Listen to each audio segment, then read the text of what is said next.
Good evening and welcome to the inaugural event in this colloquium presented by the MPC Great Books program. I am David Clemens, the program's founder and coordinator. This colloquium was made possible by a generous grant from the APGAR Foundation and is co-sponsored by the Monterey County Weekly. Thanks to both of them. Special thanks are also due Michelle Brock, Rosa Arroyo, George Reed, and Jeanette Haxton. Before I introduce our speaker, please take a moment to power off your cell phones. Now let us begin. Tonight and continuing for the next 2 weeks, 3 distinguished speakers will consider the relationship between great books and democracy. This week we will hear one view from a literary master. Next week we will hear a different view from a classicist and military historian.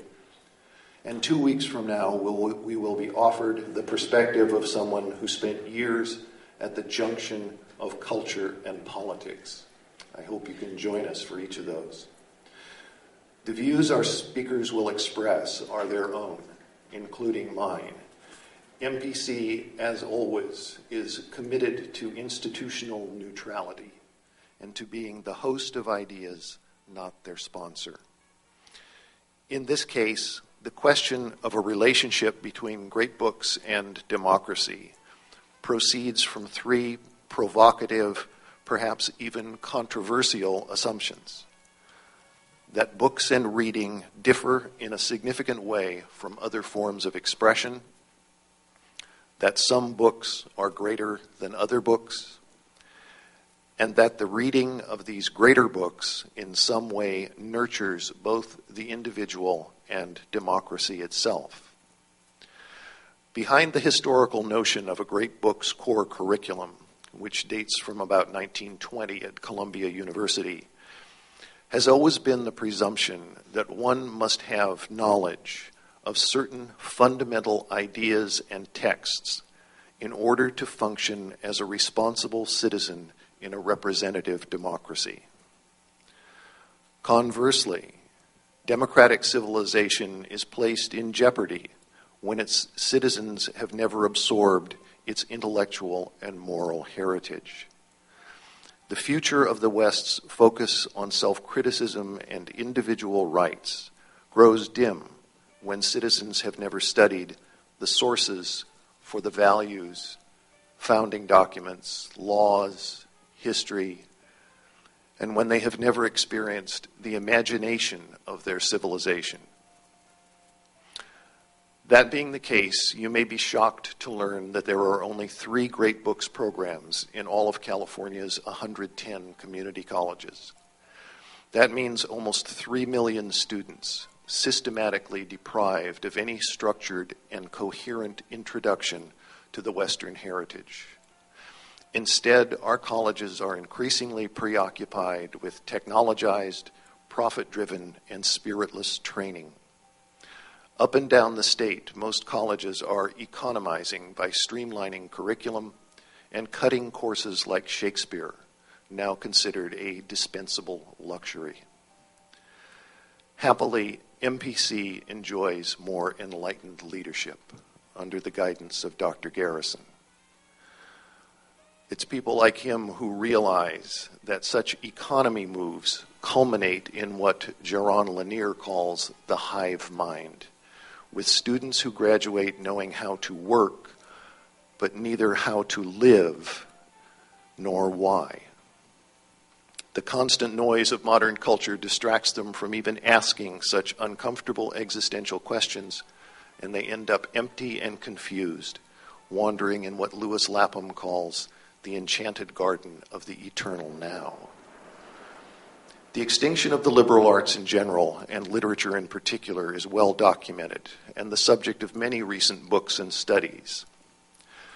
The disquieting question at the center of our colloquium is whether the fate of the liberal arts might be tied to the fate of liberal democracy itself, whether the fate of literature is entwined with the fate of the West. Tonight's speaker, Robert Pinsky, is known to us all as a superb poet, essayist, and teacher. What you may not have known is that Robert is also the author of Democracy, Culture, and the Voice of Poetry, his collected Tanner lectures delivered at Princeton. You certainly know that Robert was United States Poet Laureate 3 times, but you may not know that he loves jazz, plays jazz in the shower, I believe, and performs his poetry to jazz. You may know that Robert founded the Favorite Poem Project, but you may not know that Robert has written the libretto for an opera. You may know that Robert appeared on The Simpsons, but you may not know that Robert is also an aficionado of robots, a number of which perform in his opera. You may know that Robert is the poetry editor of Slate E-Zine, but you may not know that back in the 1980s, Robert wrote a video game called Mind Wheel. Ladies and gentlemen, please welcome a true 21st century Renaissance man, Robert Pinsky.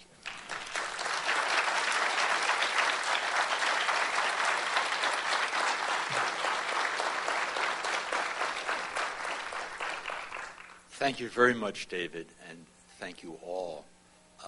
I'm going to speak to you informally and very much from the heart about this topic, which is close to my heart. And I'm within the large topic of great books and democracy, or great literature and democracy. I'm going to take as my starting point and the center of what I'm talking about the human voice. I believe that if you ask most people about their favorite teachers or most important teachers or their great teachers, it might be a science teacher, it might be a teacher of a different culture and its language, it might be a literature teacher, it might be any of a number of things. Most people have an answer: she was great, he was really a great teacher. If you ask them, what can you remember that she ever said? What did he teach you? Most of us stammer a little bit, and a common answer is, I can still hear her voice talking about the structure of the cell. Or, I remember the way he sounded when he read that poem by Schiller. Or, I can remember how passionate she was about the Constitution as it was, whatever it was. We remember the sound of the voice. And I believe that in both pedagogy and in art, the somatic or bodily component is quite central. I think it's in our evolution as a creature. I'll give you an example.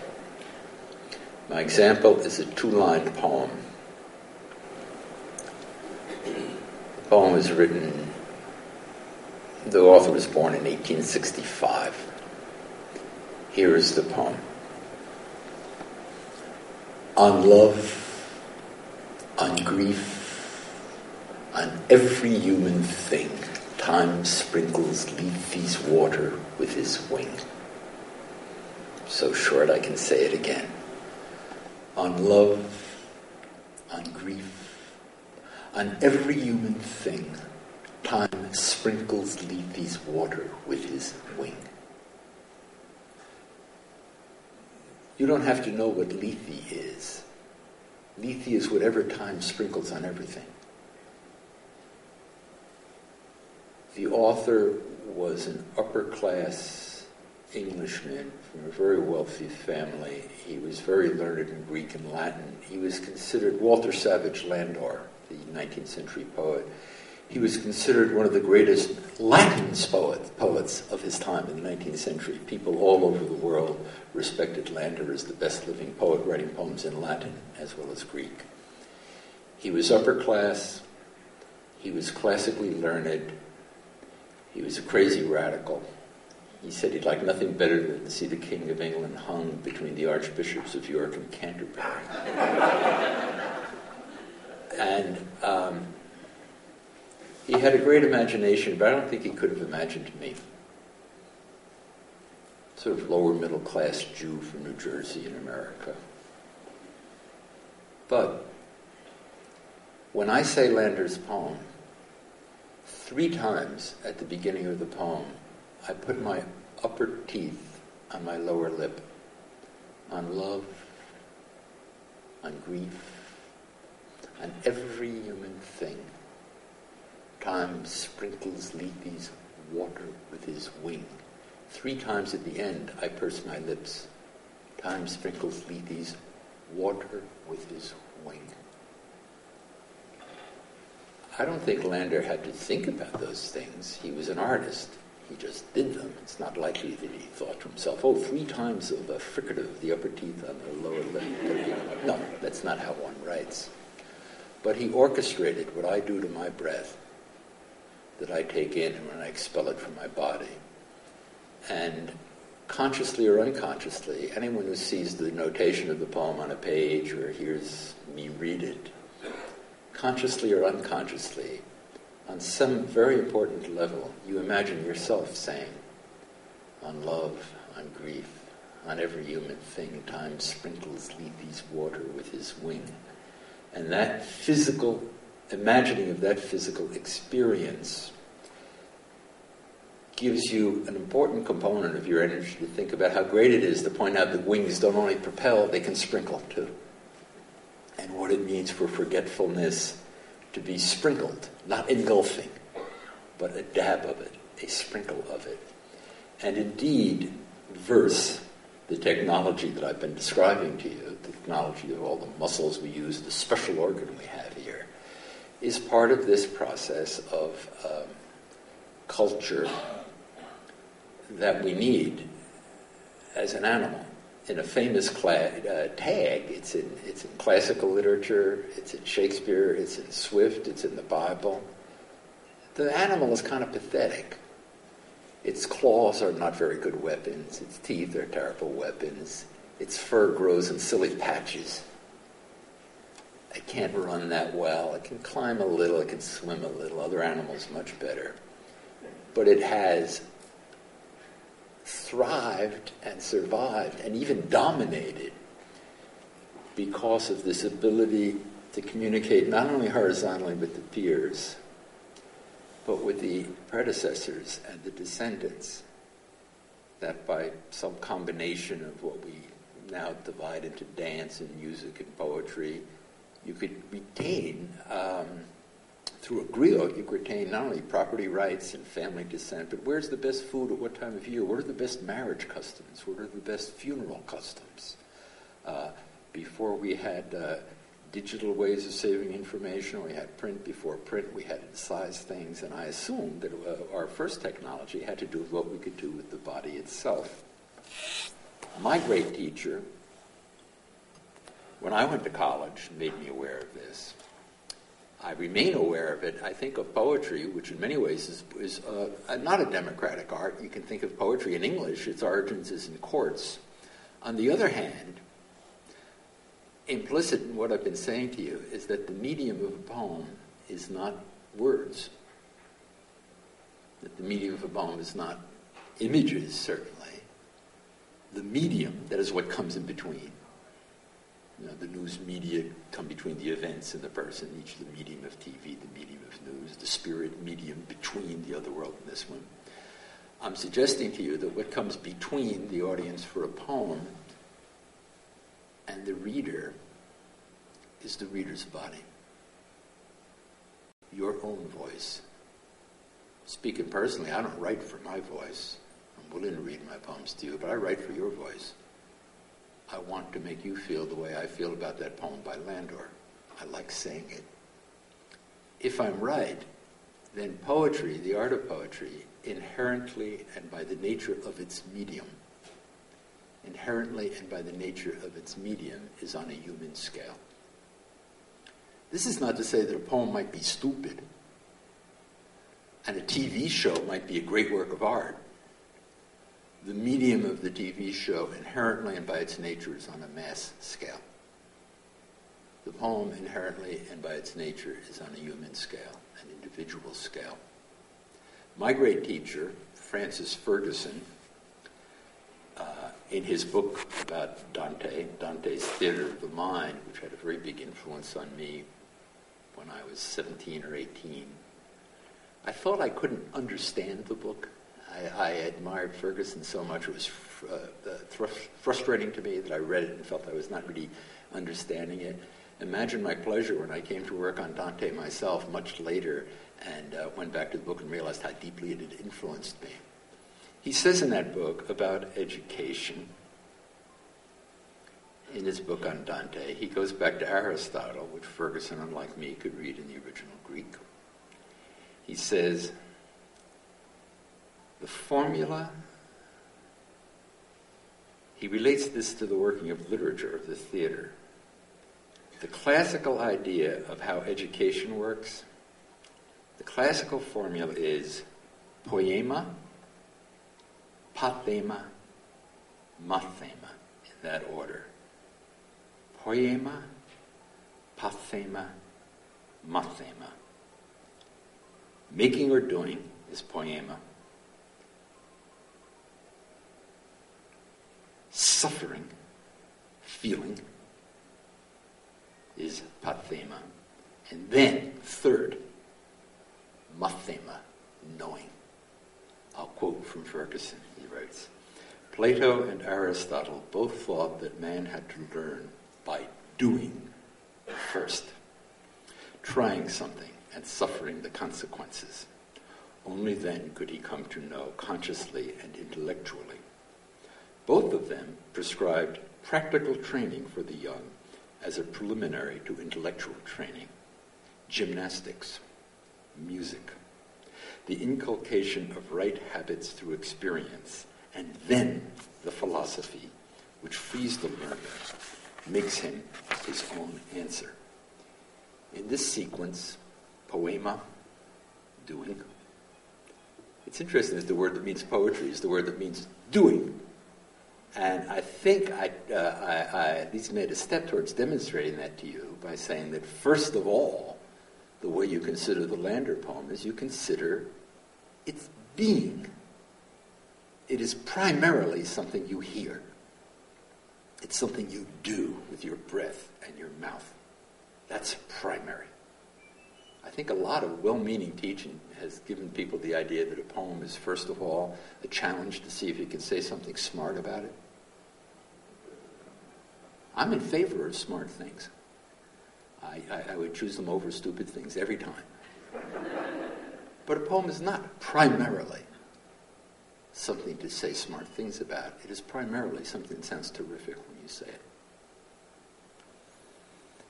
This theory relates to the psychology of learning, the psychology of poetics. Ferguson taught us not to speak about the meaning of a work of art. He told us to speak about the action of a work of art. Francis was himself a provincial. He was from Albuquerque, New Mexico, and he won a Rhodes Scholarship to study biology with a Huxley. And on his vacation from Oxford, he went to Paris and he saw the Russian Art Theater, and that was the end of biology for him. And in that theater, they took Aristotle's Poetics seriously as a cookbook. And Aristotle identifies the soul of a tragedy, and that's how Ferguson taught us. Aristotle says you can have a tragedy without choruses. You can have tragedy without spectacle. You can have a tragedy without poetry. Believe it or not, he even says, it's there in the Poetics, you can have a tragedy without character. All these things are not the soul of the tragedy. The soul of the tragedy is the action, and the action is imitated or conveyed by the plot. And he's a great definer. He says the plot is the arrangement of the incidents. If the plot is good enough, you may not even need to know the language to get something out of the play. And here's the difference, as Ferguson taught me, between a plot and a story. In the story, there's a king. And the king goes to a fortune teller, and the fortune teller says, you your wife is going to have a baby. It's going to be a male baby. And when it grows up, it's going to kill you. It's going to kill its father. And he's going to marry his own mother. The queen becomes pregnant. She has a male baby. And the king tells his counselor to kill the baby. The counselor calls in a soldier, says to the soldier, kill the baby. Soldier takes the baby out into the hills and drives a spike through its ankles into a rock and runs away. Some shepherds find the baby. It doesn't die of exposure. It isn't consumed by wild animals. Shepherds find it and free it. It grows up to be a very likely young man, very good at solving riddles, very strong, though he limps a little. Blah, blah, blah, blah, blah. That's the story. In Sophocles' plot, Oedipus Tyrannos, you may not need to know Greek because the chorus is there and they're saying, the community is suffering. They're miming and dancing and chanting that something is wrong. And then from the altar comes out this figure wearing a high buskin, tragic hair, and he says, I will help you. I am the king. And then you see him interrogate a series of people. And his action, depending upon what you decide as director, is to heal the city, to help the people, to find the murderer, to find out what is wrong, to see the truth. In the Russian art theater, they express this always as an infinitive. And that's what Ferguson taught us to do. And the action of each speech in each scene is a component vector. And each scene is a component vector of the overall action to save the city. So when the messenger comes, and the messenger's action is to protect himself and not tell too much while obeying. To obey but not tell. And Oedipus' action is to find out. And Jocasta is between them, and her action is to slow down Oedipus. And she says, be careful. This may not be for your own good. And he says, my own good snaps my patience. He wants to get the truth. And the way Francis taught, we were these little kids at the State University, Rutgers, and he would say, irregardless of gender, your Ophelia, your Hamlet, your Polonius, read it. And then they'd read a couple of speeches in our halting little voices, and he'd say, what's her action? What's his action? And then we'd come up with an infinitive. And this is consistent with the idea of poema, pathema, mathema, that you hear it. What is it doing? What does it do to you? And the drama is a model for literature. He told us, it's important to say it was a state university, a land-grant university. And the context of my topic tonight, it's important to honor Senator Morrell of Vermont. Senator Morrell, the author of the Morrell Land-Grant Act of 1862 and 1880. Senator Morrell was a self-educated son of a blacksmith. And he proposed that each state would have a university that would have land where it would teach mechanical skills and agriculture. And he also specifies in the Morrell Act that it will bring the liberal arts, that it would bring liberal arts learning, study of languages and philosophy and literature to the children of mechanics and farmers. This act, when it was first proposed, was defeated. It was defeated largely because of the votes of Southern senators. And after secession, when they weren't there, it passed, and President Abraham Lincoln signed it into law. So thanks to the Civil War, I was there to hear Ferguson describe, having told me what a plot is, and that it's the soul, it is the action of a work of art. I could then hear him describe the performance of these tragedies. He told us they took place on a holy day. So it was like Christmas or Yom Kippur or something. They were performed in front of the altar, so it had a religious meaning. It was also civic and communal and familial. Families brought picnics. They brought food and wine as they sat to watch the tragedies. And rich men would sponsor Euripides or Sophocles or Aeschylus to train the chorus. And the chorus were men, and they moved a certain way. That's the way they moved in battle. You were trained to become part of a machine. You had a shield and a spear. And they chanted. It was like the manual of arms. You chant and you thrust and you trust everybody next to you to be holding them even if they get wounded. They're lifting the shield and then thrusting in rhythm together. So it has military overtones. And it's a competition. Prizes are awarded. First, second, and third best tragedies. So it's like the World Series or the Olympics and Yom Kippur and the Academy Awards and Christmas and the 4th of July when everybody has a picnic. In short, the tragedies were at the center of this culture. It was the theater of the entire culture. Mysteriously, for some reason, this did not make my peers and me. And many of my peers wrote books. I was in college with Alan Schuss and Henry Dumas and Peter Nigeri, and a lot of those people in those classes did write books. And we were like a World War II infantry movie. It was an Armenian and a Filipino and a Jew and a black guy.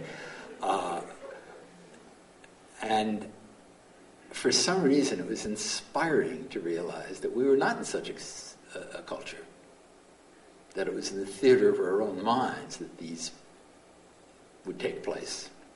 And that sitting in his class, saying what was the action of Uncle Vanya or whatever, we were, in our own imaginations, enacting what happened in that theater. And his book, his influential book, as well as a wonderful edition of the Poetics, is called The Idea of a Theater. And one of the things that title means is the idea of a human soul that becomes like a great capital city. And I am here to tell you that I was thrilled by that. And that the intensity of those works of art made possible for me by the moral act. I was there, and the equivalent of that combination of the Super Bowl and Christmas Mass and the Academy Awards all happening in one place with everybody in town out there having a picnic and watching it.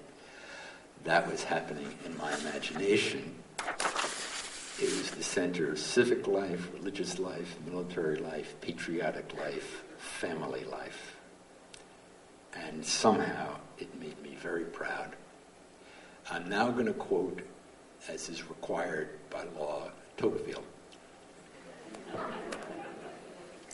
It's possible that unlikely exhilaration rather than despair, comparing New Jersey and the State University to Athens, is related to what Tocqueville says about American poetry. Tocqueville says, quote, "I am persuaded that in the end, democracy diverts the imagination from all that is external to man and fixes it on man alone.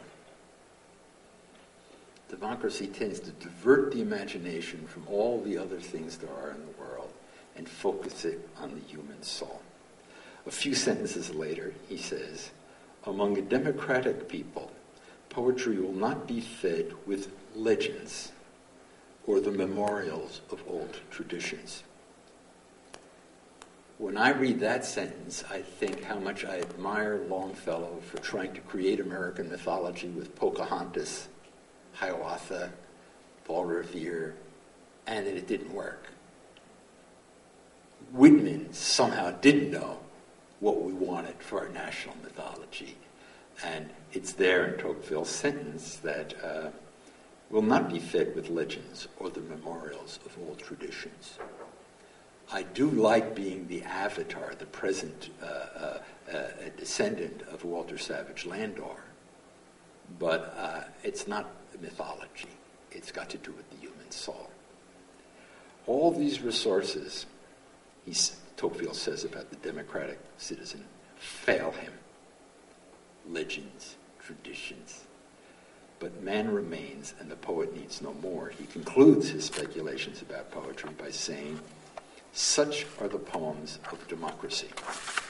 He says, such are the poems of democracy. The principle of equality does not then destroy all the subjects of poetry. It renders them less numerous, fewer things than the French or the Italians or the Chinese have to write about. Fewer, less numerous, but more vast.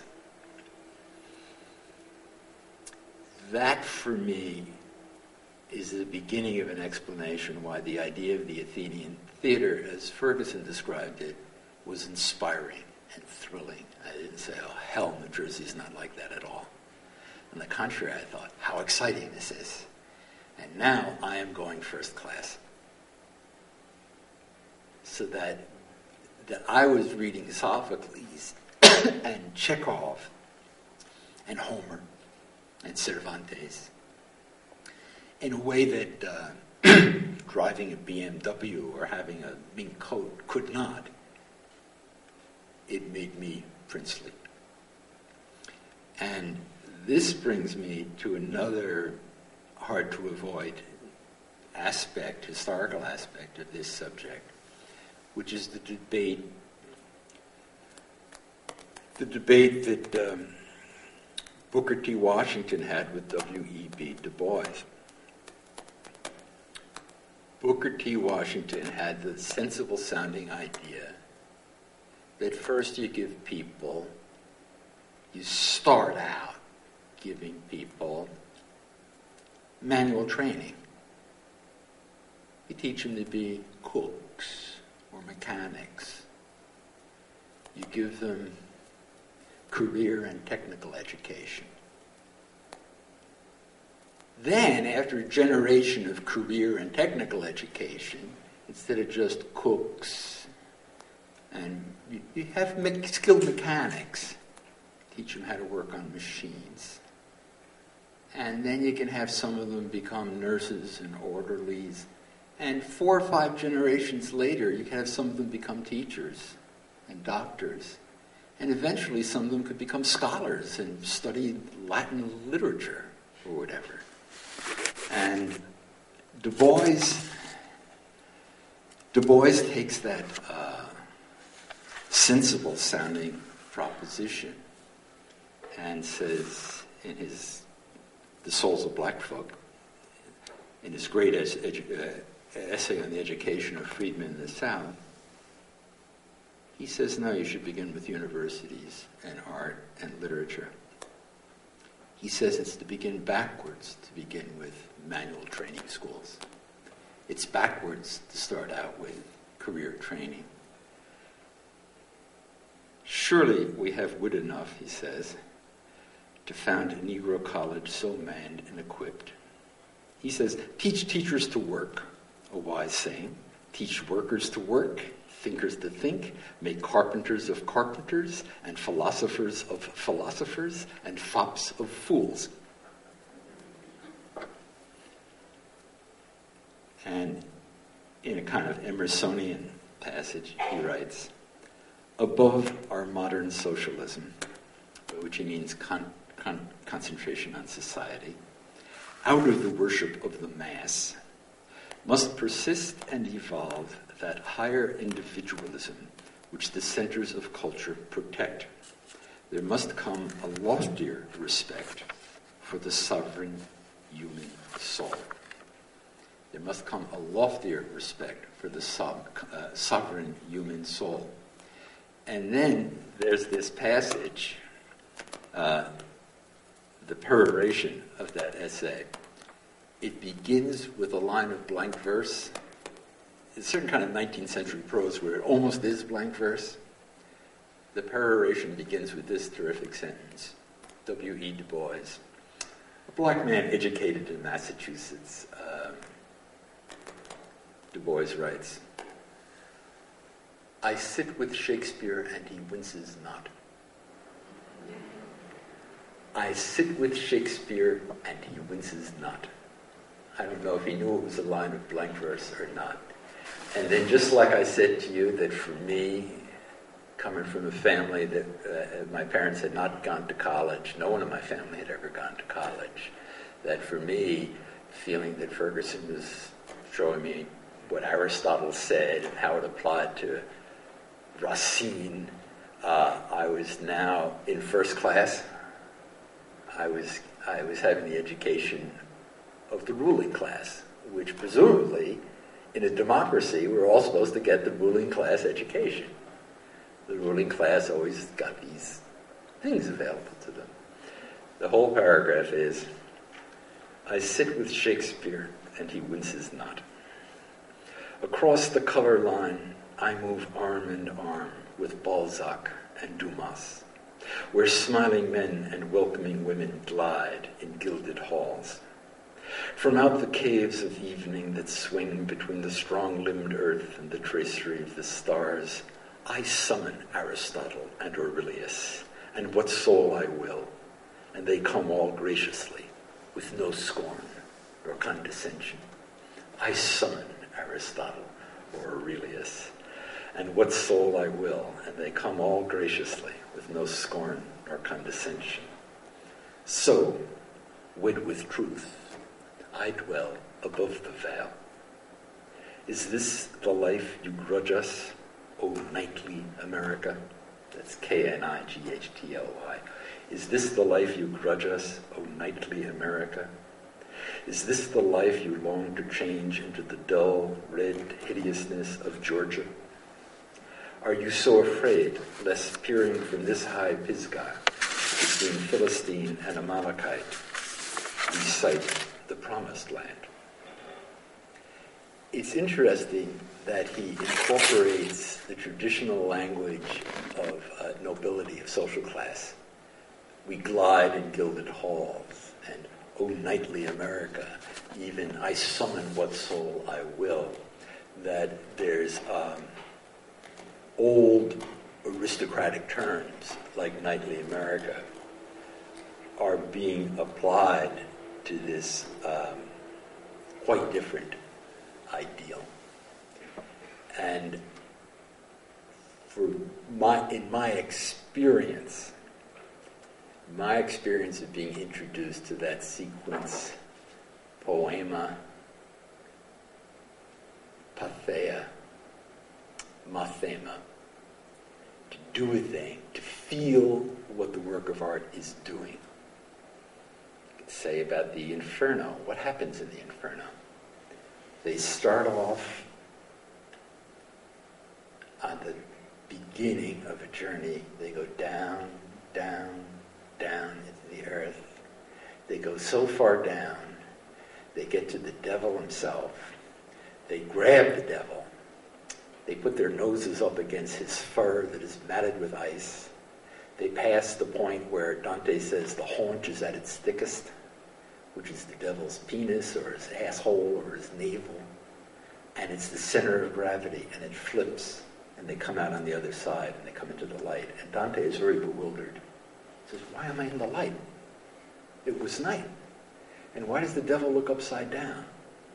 And at almost the very end of the Inferno, it would seem a crazy digression, Virgil explains the physics that you went through and gravity flipped.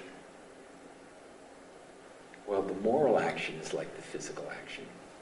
Dante has the sin of despair. He's afraid. And he's consumed with a desire for revenge. And he has to go into it. As a meaning expression, should we go into it? And he goes through, and he comes out into the light as his despair flips or changes. And the souls he speaks with very often say, I will tell you my story, I will go into my story, so that you can take it to the world of light. To go into it in order to go through it. or to go into the dark to get to the light.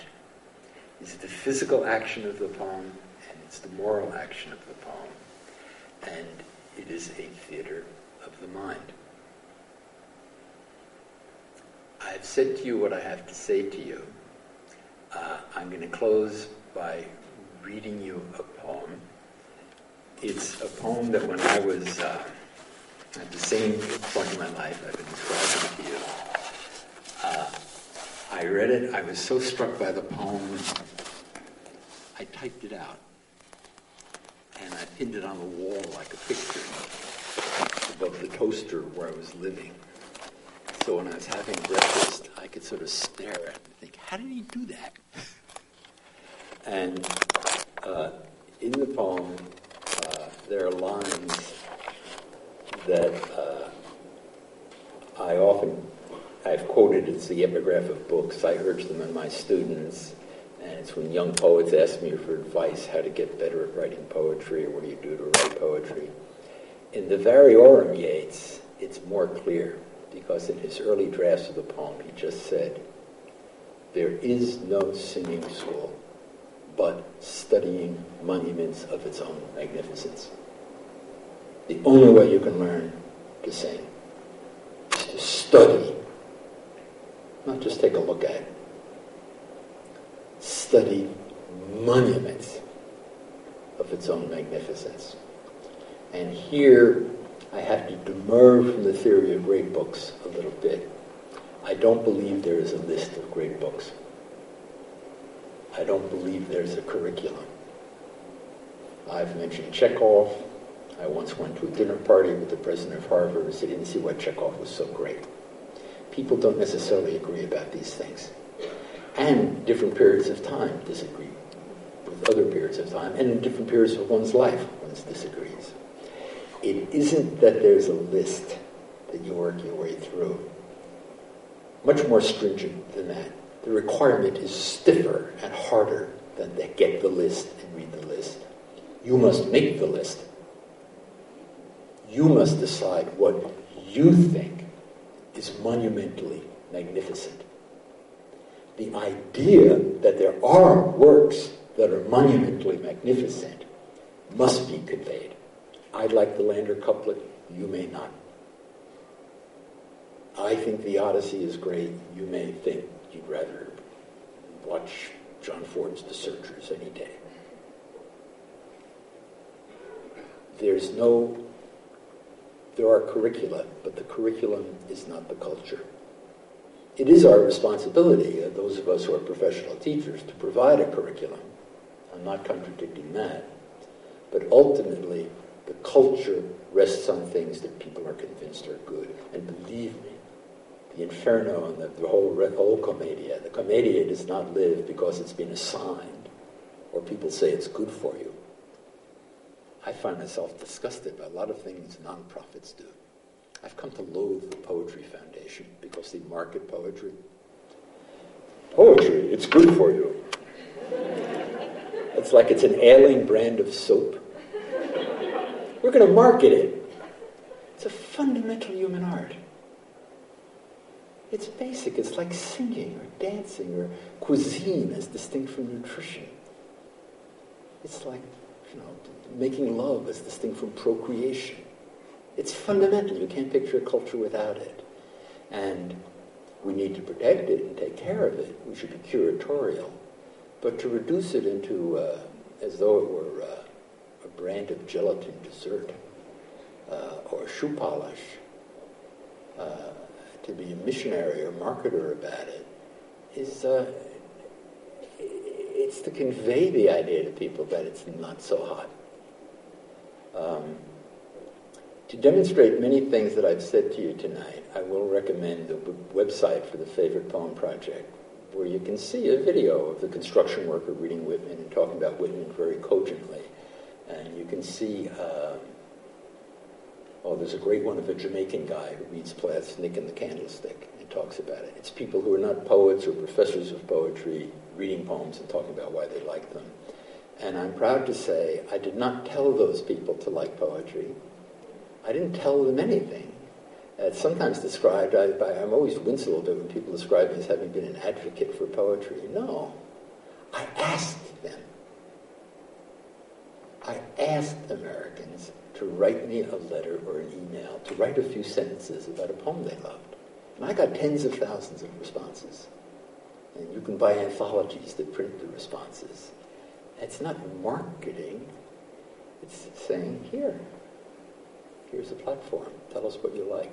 And sometimes it isn't necessarily what I like either. And far better that you be passionate about something than that you agree with me or pretend to agree with me. Teachers should teach things sometimes teachers say to me, what poetry should I teach? The poetry you love, things you think are monumentally magnificent. You won't do a good job of just teaching what I think is good. Teach what you think is not just pretty good or cute, or I think the students will like this. It's about a student. Oh, it's about a teenager. As though they're too stupid to read the Odyssey because they're 17. I'll close with Byzantium. That is no country for old men, young in one another's arms, birds in the trees, those dying generations of their song. The Salmon Falls, the mackerel-crowded seas. Fish, flesh, or fowl command all summer long whatever is begotten, born, and dies. Caught in that sensual music, all neglect, monuments of unaging intellect.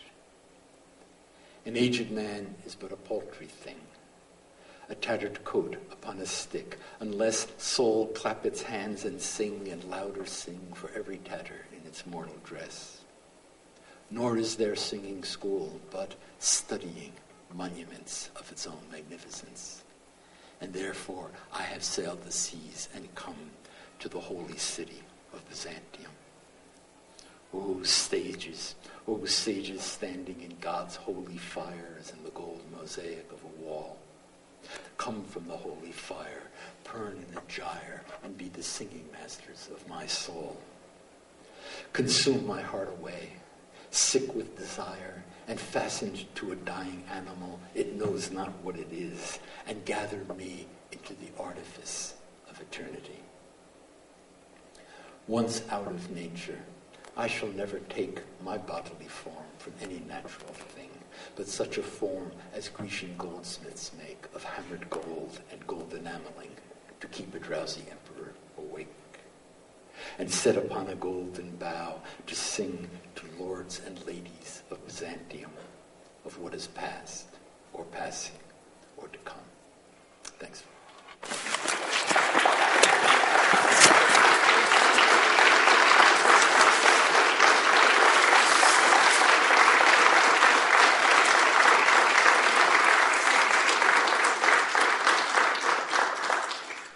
Robert, we'll take some questions now.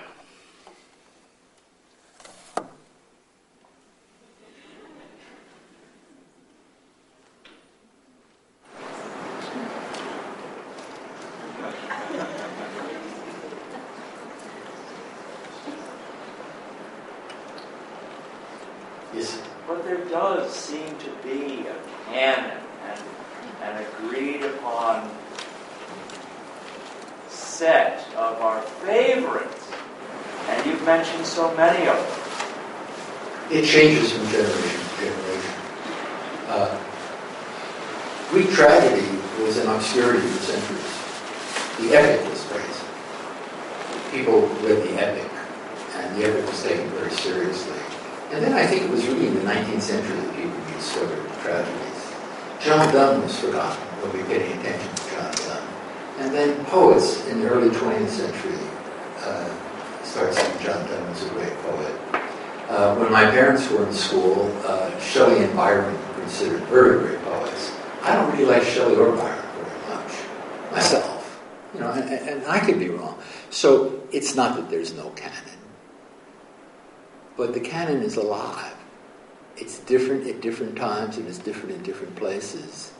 It's not a list, it's not a syllabus. And I was saying earlier that every generation There's some professor who's had too many graduate students be in awe of him, and too many people have admired him, and he decides it's time to write a book or put out a list, say, these are the books. And always 15 or 20 years later, it looks a little silly.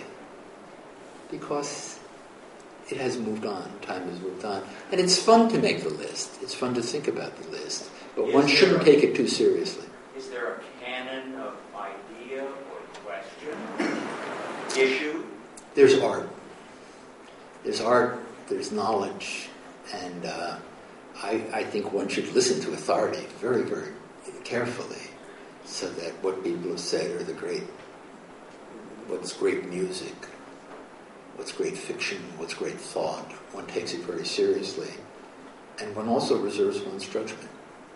Or you're not really part of the game. You're really just a kind of a tool. To keep the culture alive, you're thinking all the time. You're making your own discriminations. And I'm a great fan of evaluation. I think evaluation is, Pound says the highest form of criticism is composition. That is, the poet has to decide whether to say thin or skinny, or whether to say which part of the sentence to subordinate. Krinos means to choose. So the writer is choosing all the time. And the reader chooses too. So you listen to authority, you respect authority, but you don't automatically think that it's right. And the canon is provisional and tentative. It doesn't mean we don't respect it, but we have to realize it's organic, it's changing, it's developing, and we're revising it all the time. And everybody's is different. Nabokov has that passage where he sneers at the campuses where every year the professors explain to the students that Stendhal is a great writer. And Nabokov is saying, P.U., Stendhal is not a great writer. I don't know if he is or not. But it is not an automatic list. There's nowhere you can go to get the definitive list. It's the job of each of us to say, the Odyssey really is about the greatest thing I ever read. What translation do you use? I read this, and then I read the Rue prose translation. It's a great novel as well as a poem, etc. So there kind of is a canon, and there kind of isn't, in my opinion. Yes, ma'am. What would you consider a contemporary great book? Great contemporary books, great books by living people. I think none of you has, there may be 3 or 4 people in the room who have heard of James McMichael. His book about Pasadena, 4 Good Things, it's a book-length poem. I think it's great. I'm just crazy about it. On the opposite end of things being known, I agree with the people who think that Garcia Marquez's 100 Years of Solitude is great. I do think it is great.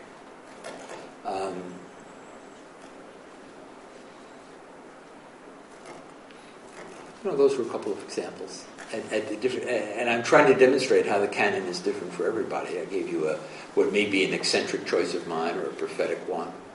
I think we're in a golden age of comedy. I think that the TV shows right now are like when people talk about the legendary cabarets of Eastern Europe and of Germany in the 20s. I mean, my God, we have not only the Colbert and Jon Stewart shows, we have the South Park guys, the Maniacs, the Simpsons. I mean, comedy right now, I think Sid Caesar was a great artist. He's still alive.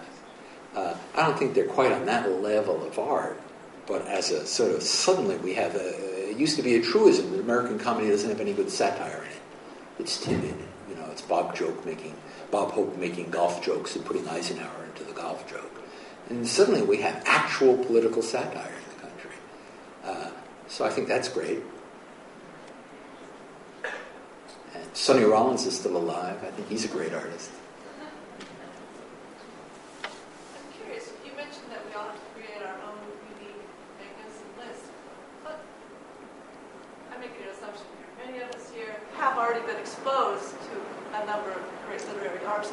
Sure, you don't invent it yourself. Right. What about young people who are not being exposed to any of it? How are they ever Yeah, they need a curriculum. I'm not saying dismantle the curriculum. They need a curriculum, but it needs to be introduced to them as not, you read this and this and this, and then you can go to medical school or get an MBA and you're set because you got the main things. No. This is what I stand behind. My voice. To go back to that. I, the teacher, say to you, Stendhal is great. This is Dostoevsky. This is, whatever the things are. And implicitly or explicitly, I'm saying, and this is a lifetime's journey. It's a lifetime's work into culture. Authority is important. And yes, it is our job, those of us who are teachers, to stand beside the things we think are great. And say, this is Sailing to Byzantium by William Butler Yeats. I think it's great. I'm going to read it to you. And I'll talk to you, if you'd like to talk to me about why I think it's great, I'll talk to you about it. So yes, I think we do owe a lot to the young.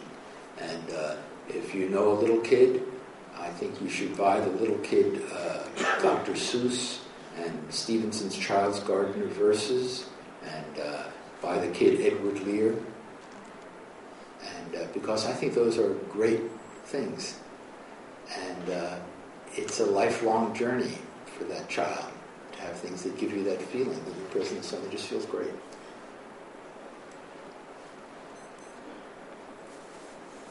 Has your own canon changed as you go? Has my own canon changed? My own canon changes constantly. When I was in my 30s, I didn't get Frank O'Hara. In my 40s, I suddenly realized I loved Frank O'Hara.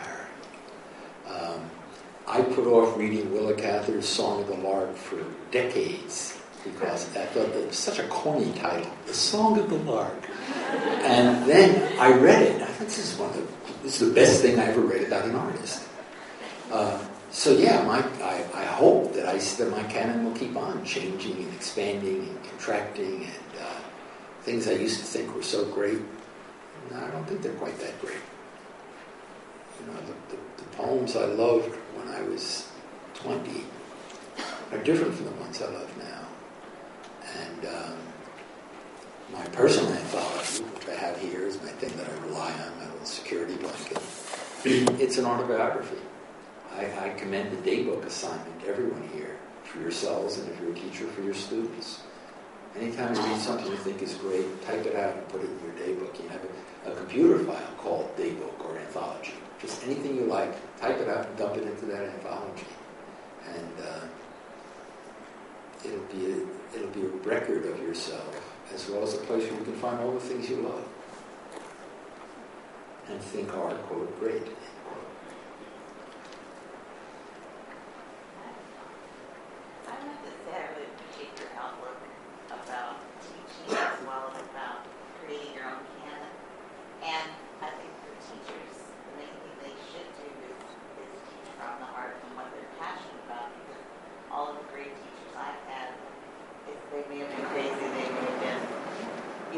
Whatever, but they taught what they love, and they imparted to me what they love, and I'm able to some of it and hate some of it that I never forgot.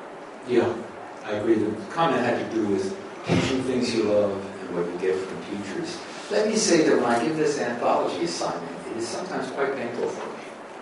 I like my students, we talk together, and at the end of the semester I get 40 pages from each of them. And sometimes there are a lot of things in the 40 pages I think are just crap. I feel like they're thinking, oh, how should you like that? And it's proper. It should happen. I should be reminded of it. And far better that the person loves something that I don't think is good than that the person just learns to hate whatever I do. I think a bad thing in American education sometimes is the great class. You know what? The students come out of the great lecture, that was a great class. Self-sufficient. You don't care what it was about. It was a great performance. It was like going to a movie. And more important than the great class is that maybe somewhere in that class that out of the 30 students, 25 thought it was pedantic, but 5 of them will never forget. I mean, we had a favorite poem reading at the MLA, and a woman who was a French woman who was a professor of German read, I wish I could remember it was a shorter poem. And she talked about how when she was a schoolgirl in France, she hated the provincial town she lived in. She was a very unhappy adolescent, and she applied for this, what seemed a very stupid fellowship for French students to go to Germany. Then she described going to Germany, and she took the course with this guy. The guy had some kind of emphysema or TB. He was dying. And in this voice, he read the poem she read for her, and she described how, as he was reading it, she understood for the first time in her life what poetry was, and realized how much she loved the German language she'd been studying with a kind of methodical, good students, meaningless commitment. And you can't track that. You can't make a statistic to keep track of that. And when I look at my students' anthologies, and sometimes I'm delighted they have something in there that I admire a lot, and sometimes I think, oh no, they fell for that. I say to myself, this is exactly right, because they're engaged. They're not just following orders. They're engaged with what they're engaged in, which is why you're doing this. Yes, sir. At the outset tonight, it was mentioned that only 3 community colleges in California provide a Great Books curriculum. And I was wondering what your thoughts might be on the Great Books and perhaps the liberal arts more broadly, perhaps making a renaissance in education, not only in California, but more broadly in the nation, or are we on this, do you think? I could foresee it. I may be romantic. I could foresee it happening. I would like the great books to be taught everywhere, so then I could make fun of them.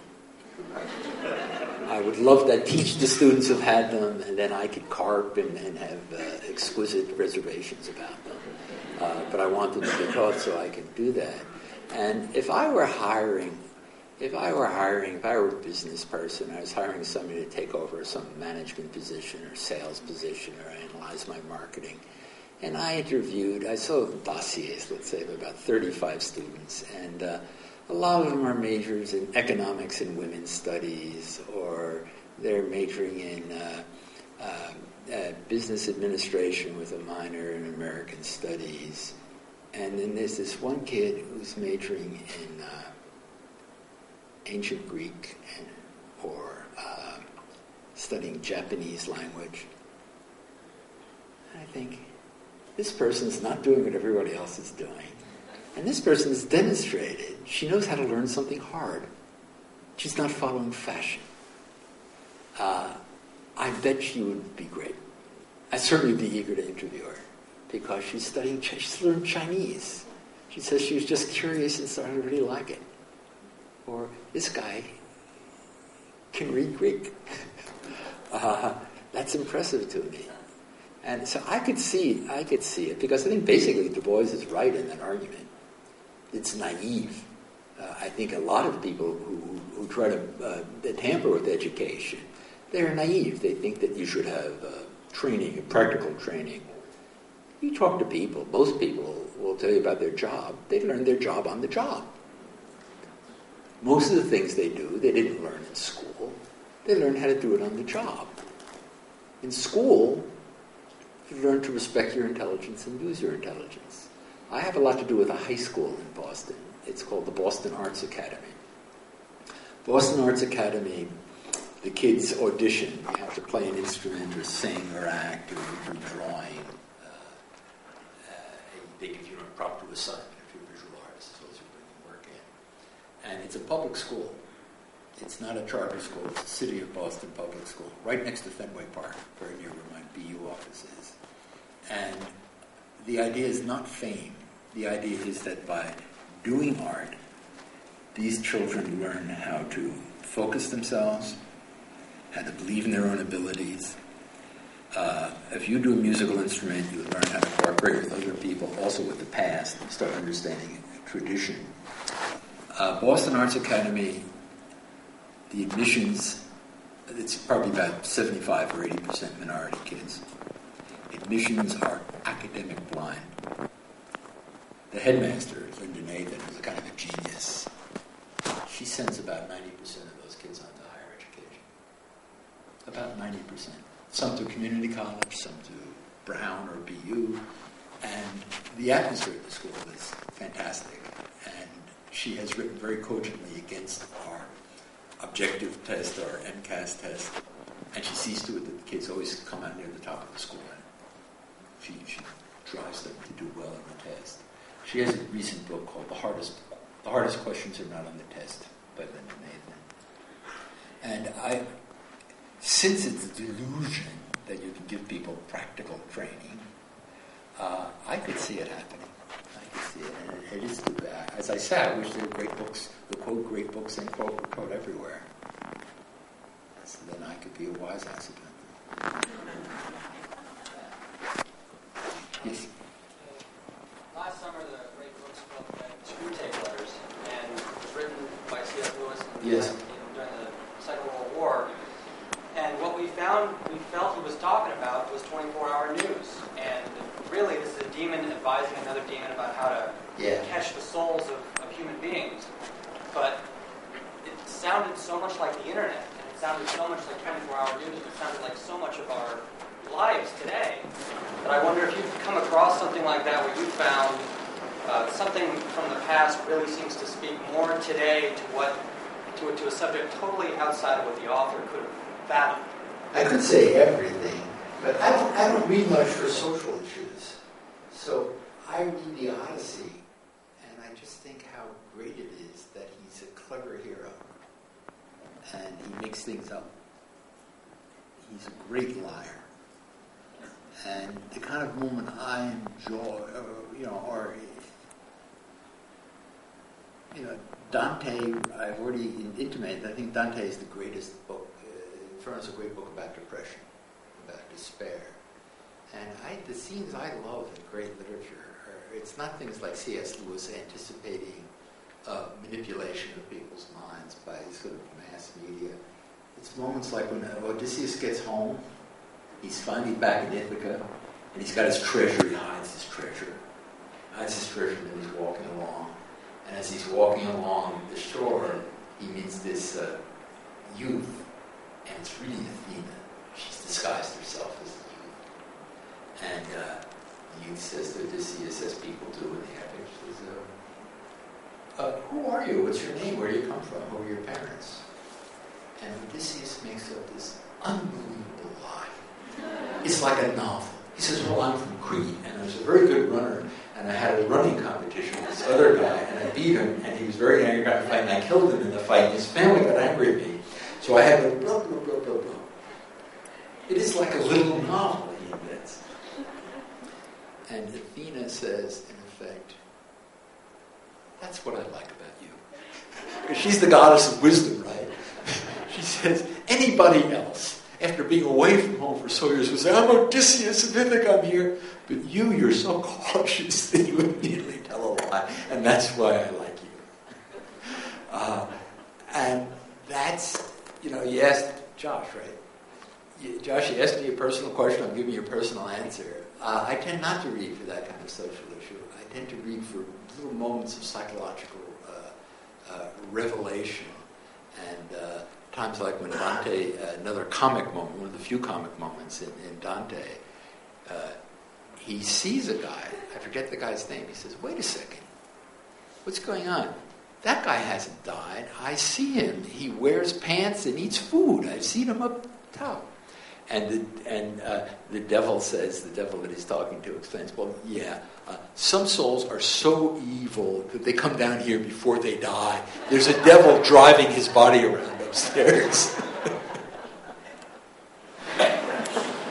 Speaking of the Inferno, what was it specifically that spoke to you in the Inferno that made you want to translate it and share it? Questions what spoke to me and made me decide to translate the Inferno. Consciously, it was nothing to do with the meaning of the Inferno or the great themes of the Inferno. It was a technical challenge. I knew that I had a way I could do it that would make it fun to read, and no one had ever done that. So it was technical. It was like, I want to build this boat in my basement. Or this knitting pattern is so far out. It was that. It was the technical. Subconsciously, it might have had to do with what all Jewish people do in a majority Christian culture, which is this combination of bending your neck to it and arrogating it. You know, like Irving Berlin writing White Christmas. And when he was finished with that, for good measure, he wrote Easter Parade. And on some unconscious level, there may have been that, a Christian epic, okay. But I wasn't thinking that. Listen. I'm wondering, at the beginning when you were thinking about the Landor couplet, sort of made me think that you thought language was inherently beautiful. And if so, can there be ugly poetry? Can there be ugly poetry?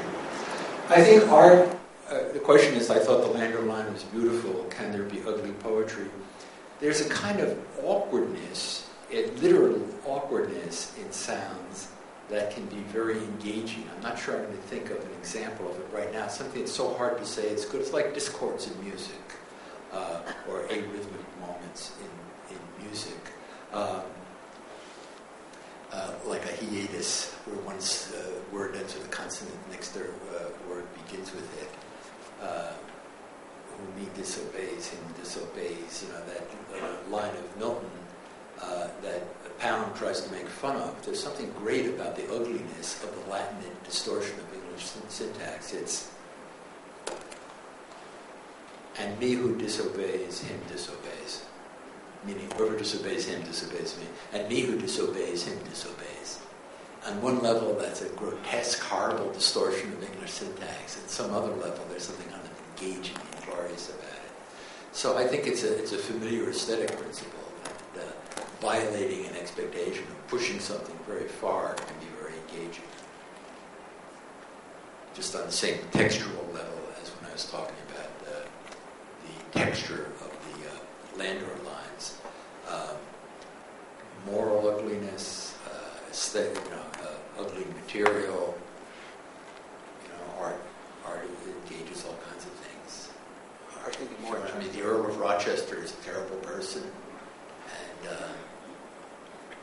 Grecian kindness, poems like that are quite on his wavelength. He's just doing a great job of expressing his total cynicism. His poem about nothing is another example. It seems okay. This better be good. These are the last questions. Yes. So as you're talking about learning by doing, I started to see this paradox. Because you're talking about the context of poetry. Yes. And as you're thinking about doing in your mind, you're talking about how it's very physical too. And I wonder if you could talk more about it. Ezra Pound, the question's got to do with the paradox involved in how much harder you think about poetry, and then I'm saying it's physical. Ezra Pound says poetry is a centaur. That is, as in prose, you're shooting an arrow to hit a target, the way the prose writer does. But in poetry, there's the physical human body, so you're doing it while riding a horse.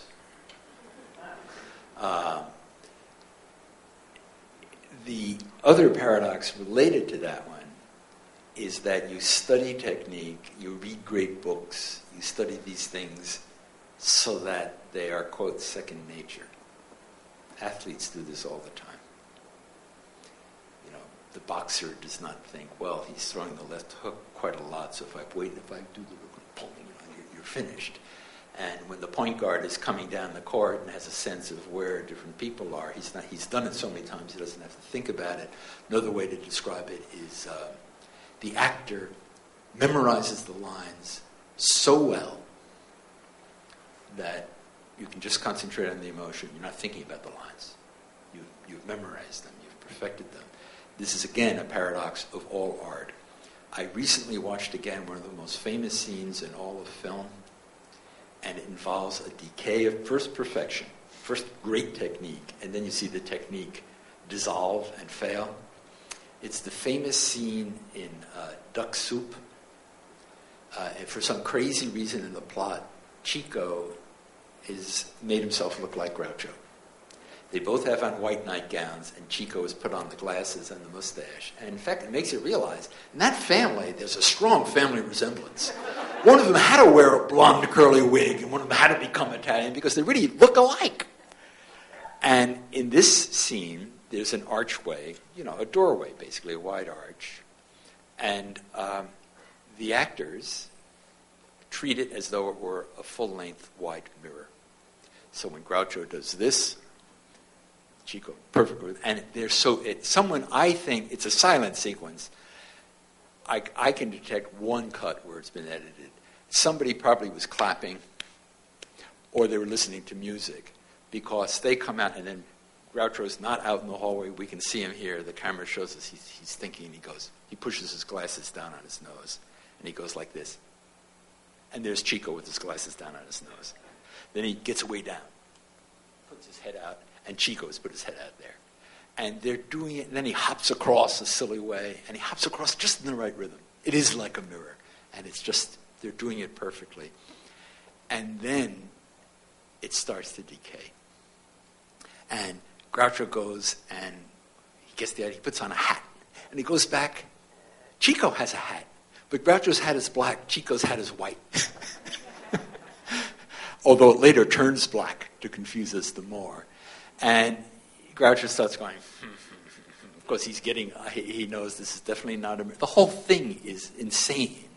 It is a fantasy, but it's a fantasy they first build up perfectly. The technique, it's the equivalent of the actor memorizing the lines perfectly or mastering the piece of music. And then you show that it's made up.